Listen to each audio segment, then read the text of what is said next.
Les Rencontres d'Arles, le plus grand festival de photos du monde, a débuté la semaine dernière. La programmation off réunit le travail de six photographes malgaches au sein d'une exposition intitulée From to A. Antananarive to Arles, traduction française, d'Antananarive à Arles. Nous recevons ce soir l'initiateur de ce projet, le photographe Ridja Soul. Bonsoir et merci d'être avec nous. Bonsoir. Tout d'abord, quelle est l'ambition de cette exposition ? Alors, lorsque nous avions décidé, moi-même et Marie Lelièvre, qui est la co-commissaire d'exposition sur ce projet, lorsque nous avons décidé de monter ce projet-là, il était question de mettre en avant la photographie documentaire malgache. Nous sommes beaucoup de photographes documentaires à Madagascar, très peu nombreux à en vivre exclusivement, mais il était important pour nous de profiter un peu de l'appel d'air provoqué par les rencontres de la photographie d'Arles pour mettre en avant à ce moment-là aussi les photographes malgaches, faire connaître la scène photographique documentaire malgache. Alors vous venez de dire que vous étiez très peu à en vivre. Quelles en sont les raisons ?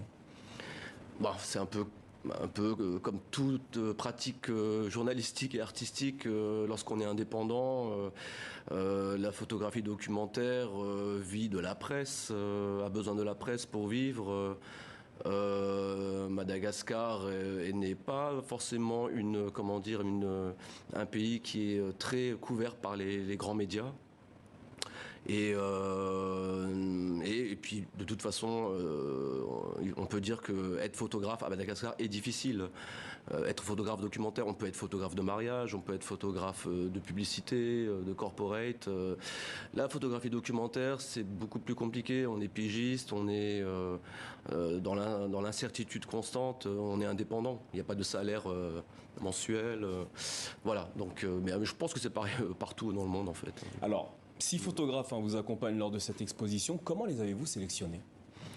Alors, ce sont donc, comme je disais, avec Marie Lelièvre, la co-commissaire de l'exposition, nous voulions vraiment mettre en avant déjà des photographes documentaires qui vivent de ça et qui ont une expérience de cette pratique photographique. Tous et toutes sont professionnels, donc déjà collaborent régulièrement pour, par exemple, la presse internationale ou pour des ONG ou des grandes institutions.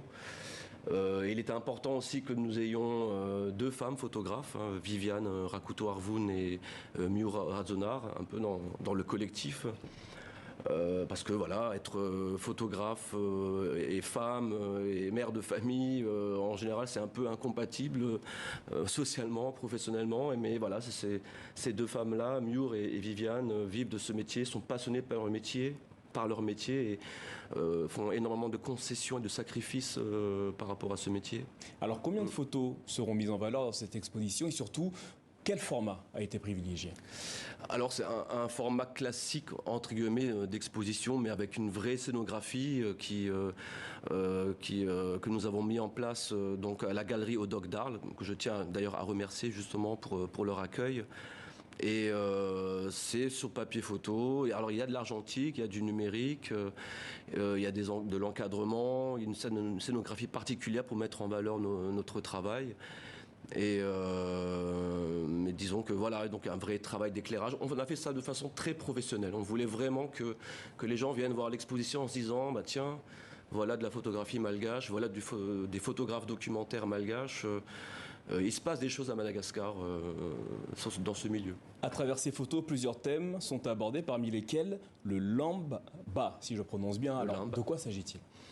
Alors le limbe, c'est le tissu traditionnel malgache qu'on utilise dans tous les moments, les grands événements culturels malgaches, qu'on utilise dans la vie de tous les jours pour pique-niquer, pour se vêtir, pour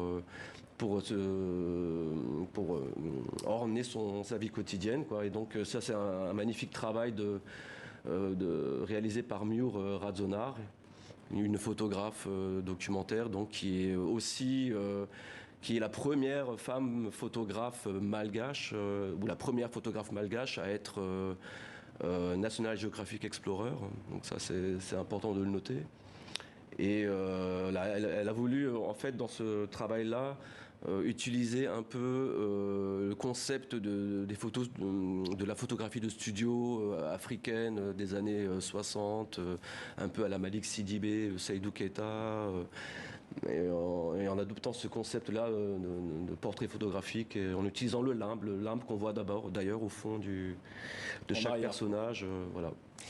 Qu'est-ce que le Sambatra de Mananjari ? Alors le Sambatra de Mananzar, c'est un événement culturel, traditionnel qui arrive tous les 7 ans dans la ville de Mananzar, sur la côte est de Madagascar, et qui est on va dire, l'événement de la circoncision, où on circoncie tous les enfants de 7 ans. Lors d'un grand événement où il y a des fêtes, des sacrifices de zébus, des foumbes, c'est-à-dire des traditions particulières qui sont faites tous les 7 ans. Et c'est un grand événement qui attire beaucoup de gens de toute la grande île, beaucoup de touristes aussi.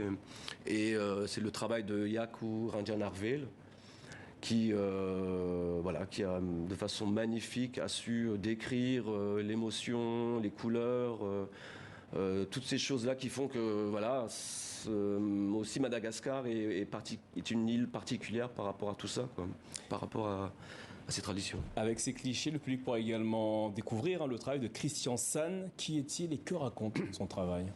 Alors Christian Sana, il est franco-malgache, il a vécu toute son enfance à Nosy-Be, il vit entre Antananarive et Paris, et lui c'est un puriste de l'argentique, on va dire. Il travaille avec son Hasselblad, avec du moyen format argentique, il développe ses pellicules lui-même, il tire lui-même ses photos en laboratoire en noir et blanc, et lui il a travaillé sur le moureng qui est une pratique de lutte traditionnelle qui est surtout pratiquée dans le nord de Madagascar.